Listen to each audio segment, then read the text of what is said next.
안녕하세요. 아주대학교에서 강의를 하고 있는 백인주입니다. 제가 오늘 여러분들과 함께 나눌 주제는 남북 접경 협력과 강원도입니다. 지금 남북관계를 둘러싼 상황은 그 어느 때보다도 혼란스럽고 불확실합니다. 이런 불안정한 상황 속에서 가장 큰 영향을 받고 있는 지역이 바로 접경 지역인데요. 접경 지역은 북한과 지리적으로 맞닿아 있기 때문에 남북 간의 긴장이 높아질수록 가장 먼저 위협을 느끼는 곳이기도 합니다.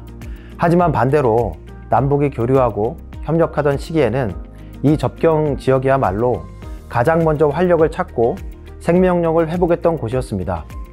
그렇기에 오늘 우리는 이 시간을 통해 남북관계가 다시 복원될 수 있는 그날을 단지 기다리는 것만 하는 것이 아니라 접경 지역에서부터 어떻게 새로운 변화와 협력을 준비해 나갈 수 있을지 함께 고민하고 상상해 보려고 합니다. 지금은 위기이지만 언젠가 기회가 다시 올 것입니다. 그 기회를 현실로 만들 수 있도록 지금 우리가 무엇을 준비해야 할지 오늘 강의에서 하나하나 생각해 보도록 하겠습니다. 우선 1장에서는 남북 접경 협력이 왜 지금 필요한가, 그리고 그 협력의 중심에 왜 강원도를 주목해 봐야 하는지 대해서 이야기해 보겠습니다.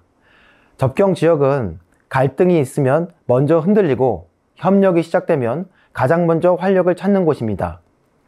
남북관계가 멈춰있는 지금 우리는 다시 이 지역에서부터 시작되는 협력의 가능성을 상상해 볼 필요가 있습니다.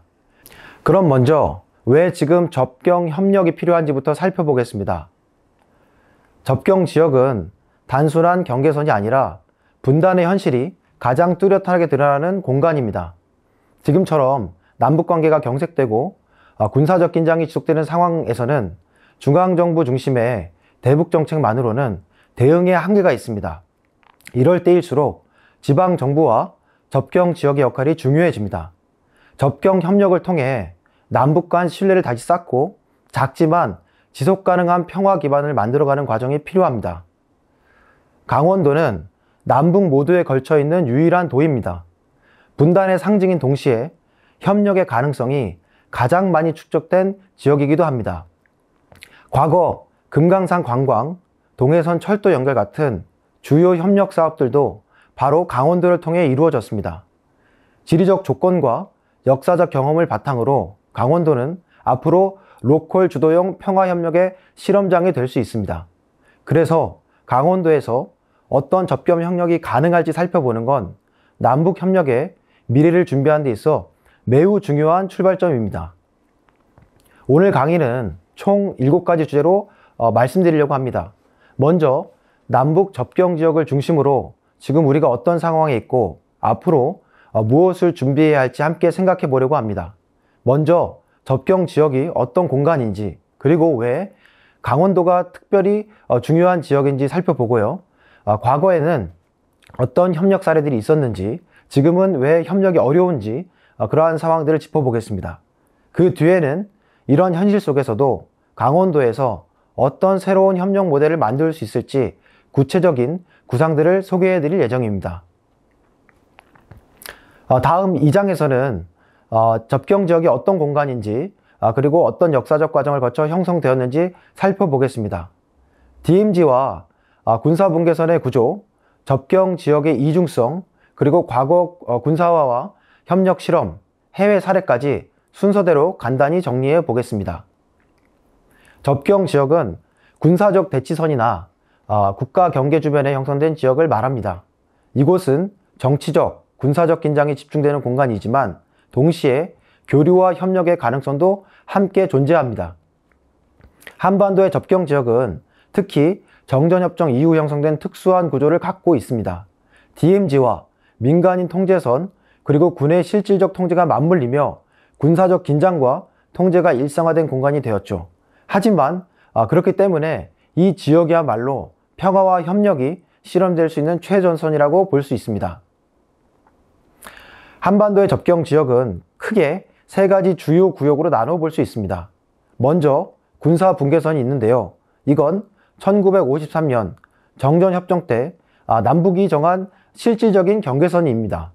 남과 북 서로 이 선을 넘지 않기로 약속했고 지금도 그 원칙이 유지되고 있습니다. 이 군사분계선을 중심으로 남쪽과 북쪽 각각 2km씩 떨어진 지역이 바로 비무장지대, DMZ입니다.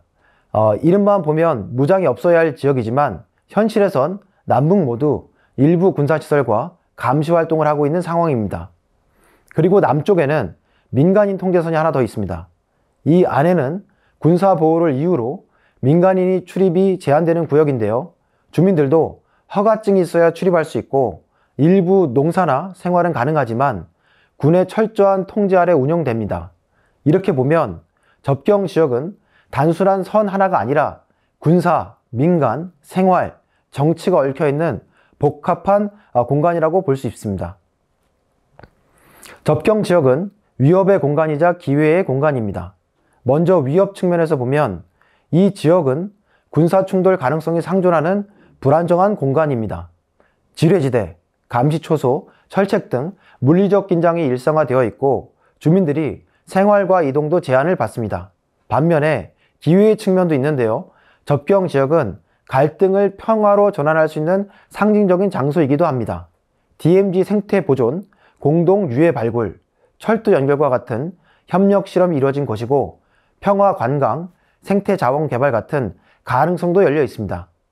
결국 접경 지역은 어떻게 접근하냐에 따라 갈등의 진원지가 될 수도 있고 협력의 출발점이 될 수도 있습니다. 접경 지역은 1953년 정전협정 체결과 함께 만들어진 공간입니다. 중요한 점은 정전협정은 전쟁의 종료가 아니라 일시 중단이라는 점입니다.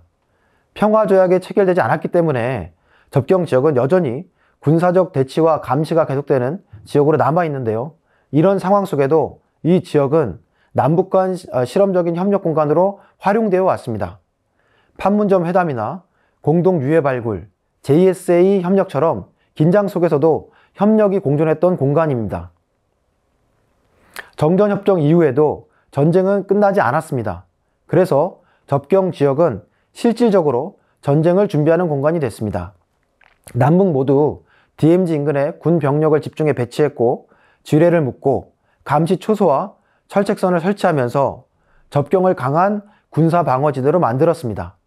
이러한 상황에서 접경 지역은 민간인의 접근이 제한된 군 중심의 공간으로 굳어졌고 비무장지대라는 이름과 달리 실제로는 무장이 집중된 공간으로 기능하게 됩니다. 이로 인해 주민들도 큰 영향을 받았습니다. 농지와 산림은 제대로 활용할 수 없었고 늘 통제와 감시 속에서 살아야 했습니다.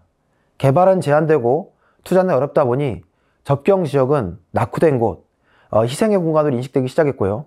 국가 안보를 위해 참고 살아야 하는 지역이라는 이미지가 굳어지게 되었습니다. 2000년대 들어 남북 화해 분위기가 조성되면서 접경 지역에서도 협력의 실험들이 본격적으로 시작됩니다. 대표적인 예가 바로 금강산 육로관광입니다. 고성에서 금강산까지 처음으로 민간이 육로를 넘나드는 시도였죠. 또 경의선과 동해선 철도 시험운행, DMZ 공동 유해 발굴, GP 철수 같은 군사적 긴장 완화 조치들도 이루어졌습니다. 이 시기 접경 지역은 적대의 공간에서 협력의 공간으로 전환될 수 있다는 가능성을 보여준 상징적인 시기였습니다. 정치적 의지가 있을 때 이 공간이 평화와 공존의 장으로 바뀔 수 있음을 우리는 경험했습니다. 전 세계의 다른 접경 지역들도 한때는 갈등의 상징이었지만 지금은 협력과 평화의 공간으로 전환된 사례들이 있습니다. 예를 들면 독일의 동서독 접경 지역은 통일 이후 생태보존구역인 그린벨트로 바뀌었고요. 지금은 생태문화 관광지로 활용되고 있습니다. 베트남과 중국의 경우에도 그 국경이 과거에는 전쟁터였지만 지금은 국경 무역과 공동개발이 활발한 지역이 되었습니다. 북아일랜드 아일랜드 접경 지역도 오랜 분쟁 끝에 유럽연합 프로그램을 통해 문화 교류와 청소년 협력이 이어지고 있습니다.